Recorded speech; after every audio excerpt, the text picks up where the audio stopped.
بسم اللہ الرحمن الرحیم۔ سکسیس ریلیجن پارٹ 1B میں آپ کو خوش آمدید کہتا ہوں۔ 4 بنیادی سوال تھے جو ہم نے پچھلے پروگرام میں سکسیس ریلیجن 1A میں ریز کیے تھے، وہ بنیادی سوال جن کو آج کے انسان کے لیے جواب کی ضرورت ہے کہ کیا مذہب آج ضروری ہے۔ 4 جو بنیادی سوال ہم نے ریز کیے تھے وہ یہ تھے کہ انسان تو جو بنیادی طور پر ایک ذہین مخلوق ہے، اپنے لیے خود لیجسلیشن کر سکتا ہے، قانون بنا سکتا ہے، اس کو کسی اور قانون کی ضرورت ہے۔ پھر ہم نے دوسرا سوال جس کو ہم نے پچھلے پروگرام میں ہی سیٹل کیا تھا وہ یہ تھا کہ وجہ تنازع ہے، مذہب ایک بہت بڑا لوگوں کے اندر تقسیم کرتا ہے، لوگوں کو لڑاتا ہے اور لاکھوں لوگ اس کی وجہ سے تاریخ میں مرے۔ ایک سوال جس کو ہم نے پینڈ کر دیا تھا، ہم نے کہا تھا کہ بعد میں اس پہ بات کریں گے، وہ ہے کہ کیا مذہب کی عائد کردہ پابندیاں ہمارے جو فریڈمز ہیں، پرسنل فریڈمز، ان کے اندر بہت زیادہ انٹروسیو نہیں ہیں۔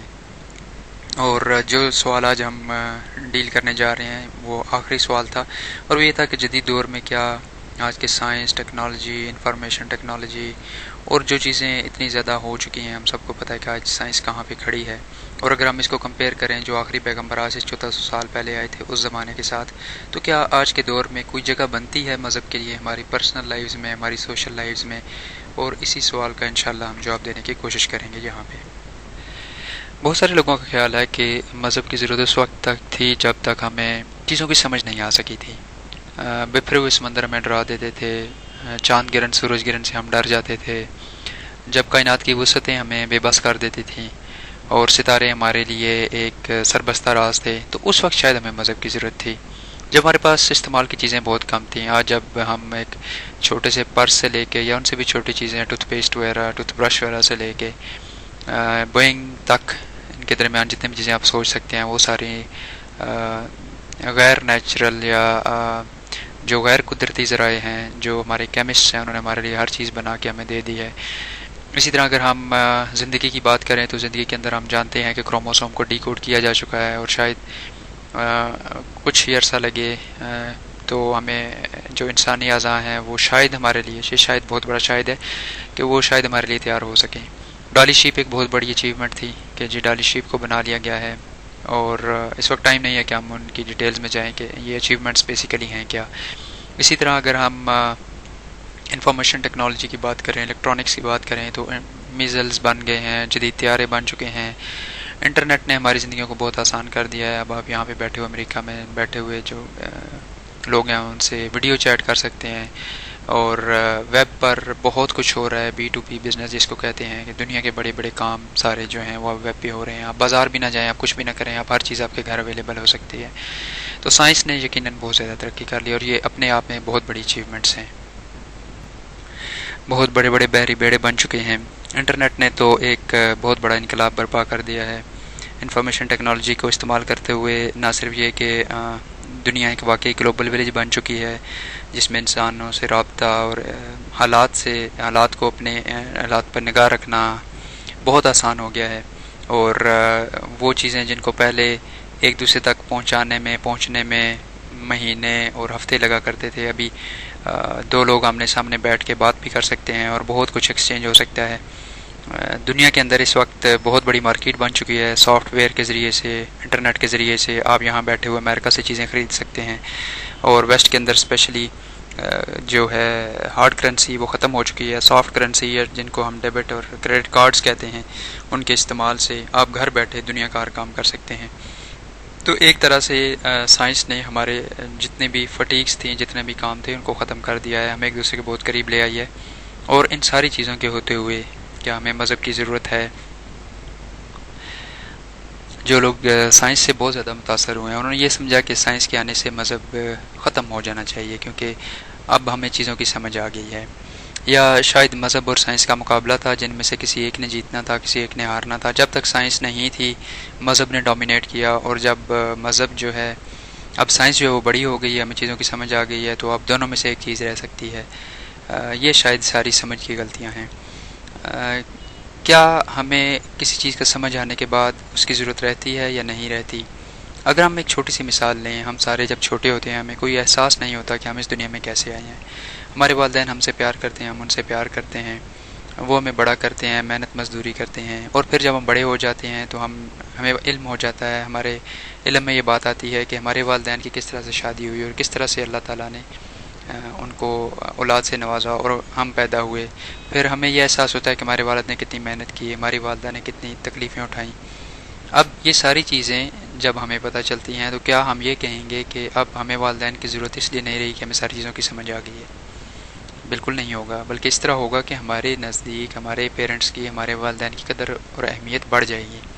اور والدین کے ہاتھ میں ہوتا کیا ہے؟ ان کا اپنا ہونا نہ ہونا ان کے اختیار میں نہیں تھا، ان کا شادی ہونا اپنے اختیار میں نہیں تھا، شادی کے بعد اولاد کا ہونا، اولاد کا تندرست ہونا، اولاد کا پڑھنا لکھنا، اولاد کا ٹھیک رہنا، اولاد کا بڑے ہو جانا، ان کی اپنی روزی روٹی ان کے اختیار میں تو کچھ تھا ہی نہیں۔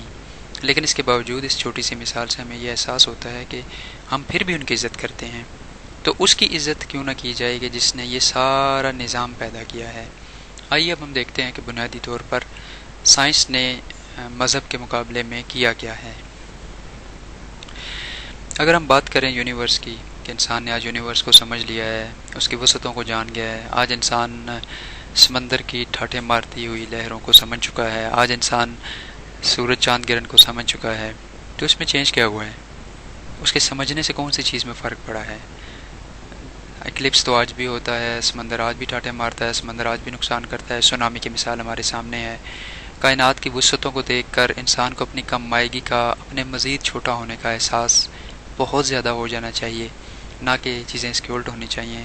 اگر ہم بات کرتے ہیں کہ انسان نے ایک چھوٹی سی چیز ٹوتھ برش سے لے کر بوئنگ تک بہت بڑی بڑی چیزیں بنا لیں، تو یہ تمام چیزیں جتنے بھی مضبوط ہو جائیں، زلزلے کا ایک جھٹکا ہمارے پورے شہروں کو زمین بوس کر دیتا ہے، سمندر کی چند لہریں ایک پورے علاقے کو اپنی لپیٹ میں لے لیتی ہیں۔ انسان کے اپنے ہاتھوں کے بنائے ہوئے بایولوجیکل کارخانے اگر ان کے اندر ڈیزاسٹر ہو جائے، نیوکلیر ڈیزاسٹر ہو جائے، چرنوبل کا ڈیزاسٹر تو ہماری زندگیوں کی بات ہے، تو انسان کے ساتھ ہوتا کیا ہے؟ بایولوجی کی اگر بات کی جائے تو کروموسوم کو ڈی کوڈ کرنے کے اوپر اتنا جشن منایا جا رہا ہے، کروموسوم بنانے والے کی ضرورت نہیں رہی۔ یہ عجیب ہی لاجک ہوگا۔ ڈالی شیپ بنا کے تو ہم بہت خوش ہیں، ہم یہ سوچ رہے ہیں کہ شاید اگلے 20 سالوں میں، 30 سالوں میں، 50 سالوں میں انسان آرگنز بنا لے گا، اور وہ آرگنز، وہ لاکھوں آرگنز، لاکھوں کمپلیٹ انسان سوچنے، سمجھنے، دیکھنے والے جو دنیا کی لیڈرشپ سنبھالتے ہیں فیوچر میں آ کے، وہ ہر روز ہزاروں لاکھوں کی تعداد میں پیدا ہو رہے ہیں۔ اگر ہم بات کرتے ہیں انٹرنیٹ کی، انٹرنیٹ نے یقیناً بہت زیادہ کام کیا ہے، لیکن انٹرنیٹ نے کیا کیا ہے؟ آج کا انٹرنیٹ نے ہمیں دیا کیا ہے؟ آج آپ کو یہ نہیں علم، پیرنٹس کو یہ علم نہیں ہوتا کہ ان کے بیٹے کیا کر رہے ہیں، ان کی بیٹیاں کیا کر رہی ہیں۔ ہمیں یہ نہیں پتا کہ ہمارے پاس اتنا ٹائم نہیں بچا کہ ہم اپنے بھائیوں کے پاس جا سکیں۔ ہمارے اسٹریٹ میں، ہمارے شہر میں جو لوگ مر جاتے ہیں، جن کے پیارے مر جاتے ہیں، ہمارے پاس ٹائم نہیں ہے ہم ان کے پاس جا سکیں۔ ہمارے پاس اپنے دوستوں کے لیے، اپنے پیرنٹس کے لیے، اپنے رشتہ داروں کے لیے وقت نہیں ہے، اور ہم بات کر رہے ہیں دنیا کے گلوبل ہونے کی۔ تو مذہب کو سائنس کے ساتھ جوڑنا بہت بڑی غلطی ہوگی۔ سائنس زندگی کا ایک چھوٹا سا حصہ ہے اور مذہب پوری زندگی کو کور کرتا ہے۔ مذہب ہمیں بتاتا ہے ہمارا خالق کون ہے، وہ کس بات پہ راضی ہوتا ہے، کس بات پہ ناراض ہوتا ہے۔ مذہب ہمیں بتاتا ہے کہ اس زندگی میں آنے کا مقصد کیا ہے۔ مذہب ہمیں بتاتا ہے کہ اس سے پہلے ہم کہاں تھے، اس کے بعد ہم کہاں جائیں گے۔ مذہب تو ہمیں یہ بتاتا ہے کہ دنیا کے اندر حقوق اور فرائض کیسے ادا ہوں گے، توازن کیسے قائم کیا جائے گا۔ تو اگر ہم یہ کہیں کہ مذہب تو ایک ڈائریکشن ہے، ایک کمپس ہے۔ کمپس وہ آلہ ہوتا ہے جو ہمیں ڈائریکشن دکھاتا ہے، سمت دکھاتا ہے۔ جس طرح دنیا کے پہلے جہاز کے اندر، پہلی کشتی کے اندر ایک کمپس تھا، اسی طرح دنیا کے سب سے بڑے بحری جہاز میں اور دنیا کے تیز ترین جہاز کے اندر جو ہواؤں میں اڑ رہا ہے، نیویگیشن اکوپمنٹ ضرور ہوتا ہے۔ اور انہوں نے کتنا ایک سفر کرنا ہوتا ہے۔ انسان جس نے لاکھوں سال کا سفر کیا اور نہ ختم ہونے والا کروڑوں اربوں سال کا سفر اس کا باقی ہے، جو اس کا بھیس تبدیل ہونے کے بعد اگلی زندگی میں جاری رہے گا، اس کو اگر بغیر کمپس کے کر دیا جائے تو وہ کیسے کامیاب ہوگا۔ اللہ ہم میں اپنے دین کو، اپنے آپ کو، اپنے نبی کی تعلیمات کو، اپنی زندگی کو سمجھنے کی توفیق عطا فرمائے۔ اللہ ہم سب کو کامیاب اور کامران کرے۔ اللہ آپ سب کا حامی و ناصر ہو۔ اللہ آپ کو، ہم سب کو آسانیاں دے، آسانیاں بانٹنے کی توفیق عطا فرمائے۔ اگلے پروگرام میں انشاءاللہ پھر ملاقات ہوگی، اس وقت تک اللہ حافظ۔